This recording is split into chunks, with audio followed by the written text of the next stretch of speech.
Halo semuanya, perkenalkan nama saya Selvi Nurpiana dengan nomor NPM 234101071. Di sini saya akan menjelaskan mengenai tugas ekologi pangan, yaitu 8 aspek yang menjadi upaya dalam meningkatkan ketahanan pangan.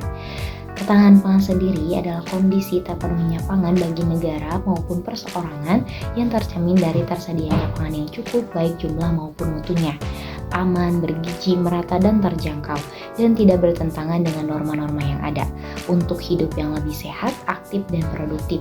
Nah, 8 poin yang menjadi upaya dalam ketahanan pangan. Yang pertama adalah memperbaiki mata pencaharian dengan fokus pada produktivitas pertanian. Dengan meningkatkan produktivitas pertanian melalui teknologi yang modern dan praktik berkelanjutan, petani dapat menghasilkan lebih banyak pangan dalam jumlah dan kualitas yang lebih baik. Hasilnya, ketersediaan pangan meningkat, harga pangan lebih stabil, dan pendapatan petani menjadi lebih baik, yang pada akhirnya akan meningkatkan akses pangan bagi masyarakat. Teori yang relevan yaitu teori produksi pertanian menurut Densky 2014 menjelaskan petani dapat meningkatkan pertanian dengan mengoptimalkan faktor produksi seperti lahan, tenaga kerja, dan teknologi.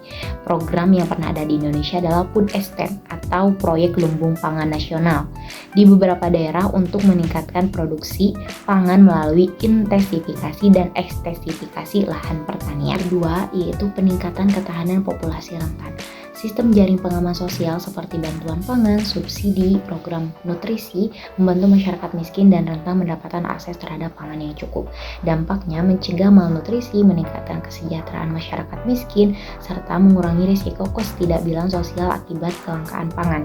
Teori yang sejalan dengan pendapat ini adalah teori keamanan pangan FAO 1996, mengidentifikasi ketahanan pangan sebagai ketersediaan, aksesibilitas, dan pemanfaatan pangan yang cukup untuk memenuhi kebutuhan nutrisi manusia. Program yang pernah ada di Indonesia itu program Raskin atau Rasta, beras untuk keluarga miskin. Program ini menyediakan beras bersubsidi bagi keluarga berpendapatan rendah untuk memastikan akses pangan bagi kelompok rentan.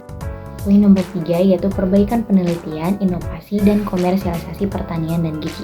Riset dan inovasi dalam sektor pertanian memungkinkan terciptanya benih unggul, pupuk efisien, serta metode pertanian yang lebih produktif dan ramah lingkungan.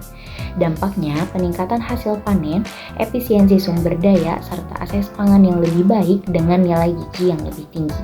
Teori ini sejalan dengan teori difusi inovasi menurut Everest Rogers 1962 yang menjelaskan bagaimana inovasi dalam pertanian seperti benih unggul dan teknologi pertanian modern dapat diadopsi oleh petani untuk meningkatkan hasil pertanian. Program yang sejalan dengan teori ini adalah melalui Badan Penelitian dan Pengembangan Pertanian, pemerintah melakukan riset dan pengembangan varietas unggul serta teknologi pertanian untuk meningkatkan produktivitas dan kualitas hasil pertanian. Nah, poin nomor 4 yaitu memperluas pasar dan rantai pasok. Penguatan rantai pasok memungkinkan pangan dari daerah produksi dapat terdistribusi lebih merata ke daerah yang membutuhkan. Dampaknya, mengurangi ketimpangan akses pangan, menghindari pemborosan hasil pertanian, serta menciptakan harga pangan yang lebih stabil. Nah, teori yang sejalan dengan gagasan tersebut adalah teori rantai pasok pangan menurut Christopher 1998 yang menjelaskan bagaimana sistem berdistribusi pangan harus efisiensi agar hasil pertanian dapat sampai ke konsumen dengan harga dan kualitas yang terjaga. Nah, program yang ada di Indonesia yaitu program pengembangan sistem distribusi dan stabilitas harga pangan. Badan Pangan Nasional melakukan program untuk memastikan distribusi pangan ini yang efisien dan stabilitas harga di seluruh Indonesia. Nah, untuk poin nomor 5 yaitu memperbaiki kebijakan dan institusi yang berkaitan dengan ketahanan pangan.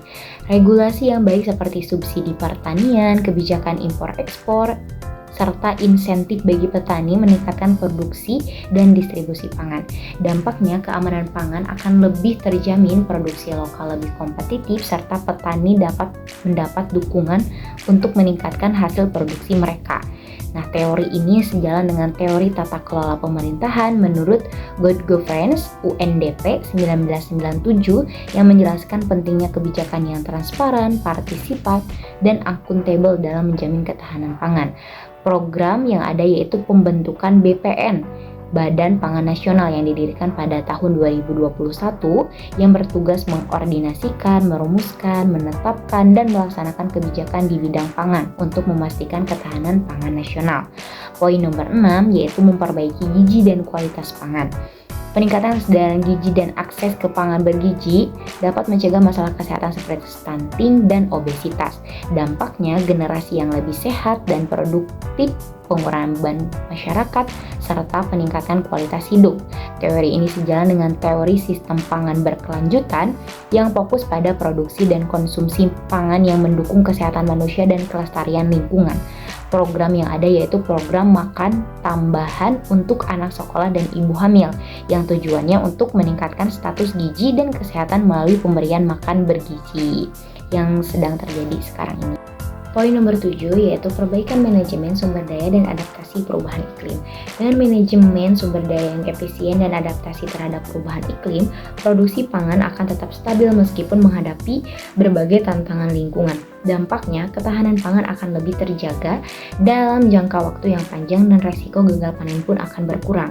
Teori ini sejalan dengan teori ketahanan iklim yang menekankan adaptasi praktik pertanian untuk meningkatkan ketahanan terhadap dampak dari perubahan iklim. Program yang ada yaitu program pembangunan infrastruktur irigasi yang didirikan oleh PUPR yang membangun dan merehabilitasi jaringan irigasi untuk mendukung ketahanan pangan dan adaptasi terhadap perubahan iklim. Nah, yang terakhir adalah poin nomor 8 yaitu perbaikan kesetaraan gender dan pemberdayaan wanita. Perempuan seringkali menjadi tulang punggung produksi dan konsumsi pangan. Memberikan mereka akses yang setara terhadap sumber daya dan pendidikan pertanian meningkatkan efisiensi produksi. Dampaknya, produksi pangan akan lebih optimal, kesejahteraan keluarga akan meningkat, serta ketahanan pangan secara keseluruhan akan jauh lebih kuat. Teori yang sejalan yaitu teori gender dan pembangunan yang menyoroti peran penting kesetaraan gender dalam membangun pembangunan berkelanjutan termasuk dalam sektor pertanian. Program yang ada yaitu program pemberdayaan perempuan di bidang pertanian. Kementerian Pertanian melalui berbagai program memberikan pelatihan dan akses pemodalan bagi perempuan petani untuk bisa meningkatkan peran dan kontribusi mereka dalam sektor pertanian. Nah, dengan memperkuat 8 aspek tersebut secara bersamaan, ketahanan pangan dapat dicapai lebih efektif dan berkelanjutan.